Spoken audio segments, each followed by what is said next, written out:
45 ग्राम ethylene glycol को 600 ग्राम जल में घुला, 600 ग्राम किस में घुला जा रहा है, जल में। जैसे ये पात्र है, इसमें 600 ग्राम जल लिया गया, इसमें 45 ग्राम एथिलीन ग्लाइकॉल लिया गया है, इसमें घुला जा रहा है। एथिलीन ग्लाइकॉल का सूत्र ये होता है, ठीक है, ये संरचना सूत्र है CH2OH CH2OH। एथिलीन का ये व्युत्पन्न यौगिक होता है।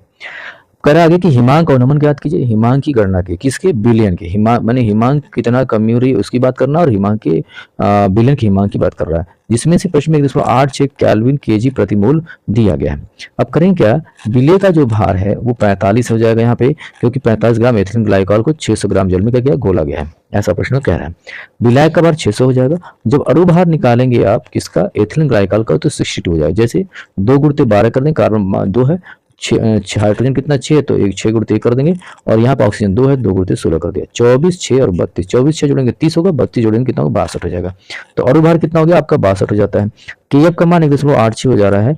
तो ऐसी स्थितियों में हिमांक का जो अवनमन होगा उसका फॉर्मूला देखिए, ये देखिए हिमांक के अवनमन का फॉर्मूला है, तो ये फॉर्मूला है। तो हिमांक का अवनमन क्या होता है आपका, है 1000 गुणित विलेय, हिमांक के मूलल अवनमन स्थिरांक गुणित विलेय का भार, अणु भार, फिर क्या विलाय का भार, 1000 कर देंगे, 1.86 होगा, 45 हो जाएगा, 62 अणु भार रख दिया 600।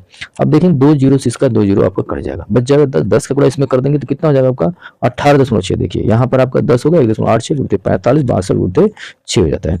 इसमें आप देखेंगे तो 10 आपका ये हो गया, ठीक है, और ये 1.86 हो जाता है, ठीक है, 1.86 हो जाएगा, तो 45 इसका गुणा कर देंगे तो 18.6 हो जाएगा, ये 45 45 हो गया, 62 गुणित 6, 6 से कटा सकते हैं, इसको 6 से कटाएंगे तो 6 3 18, 6 कम 6 30 31 हो जाएगा, 3.1 होगा, और 45 बटे 62 हो जाएगा। अब इसी को हल कर लेंगे। अब इसका हल करेंगे तो ये आपका यहाँ पे आप ऐसे कर सकते हैं, कटाएंगे तो 31 दुना के 62 2, यानी कि वो ऊपर 0.1 हो जाएगा, गुणा कर 4.5, 2 का फिर भाग कर देंगे, यानी ऐसे समझिए।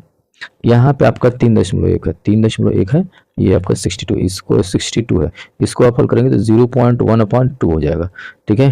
तो इसको आप इस तरह से कर सकते हैं, 0.1 आ जा रहा है, ठीक है, बल्कि 31 दुना के 62, 31 दुना के 62, बल्कि आप ऐसे कर लीजिए कि 3.1 है बटे 62 है, 10 का ऊपर नीचे गुणा कर दीजिए, तो आपका 31 बटा कितना होगा, 620, कटा दिया 31 से कम 31, बल्कि 1 बटा के 20 हो जाएगा, गुणते कितना जाएगा आपका 45।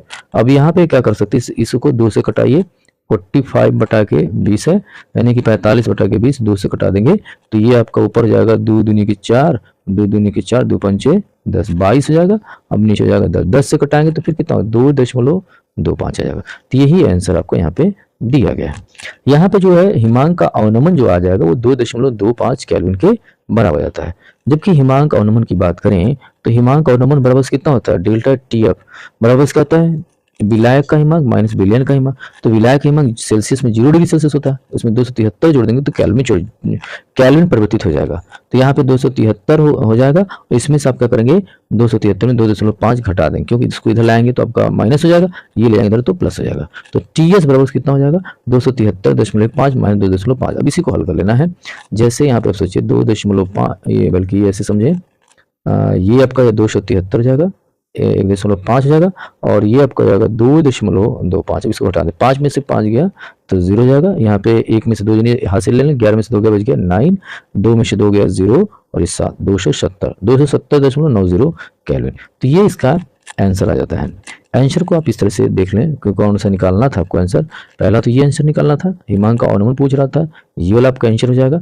दूसरा जो आंसर होगा आपका ये वाला होगा, यानी कि ये सोचें आप कि हिमांक का अवनमन 2.25 आ गया, जबकि बिलियन के हिमांक को कितना हो गया, 270.9 केल्विन के बराबर हो जाएगा। वीडियो देखने के लिए धन्यवाद। शेयर और सब्सक्राइब जरूर करें।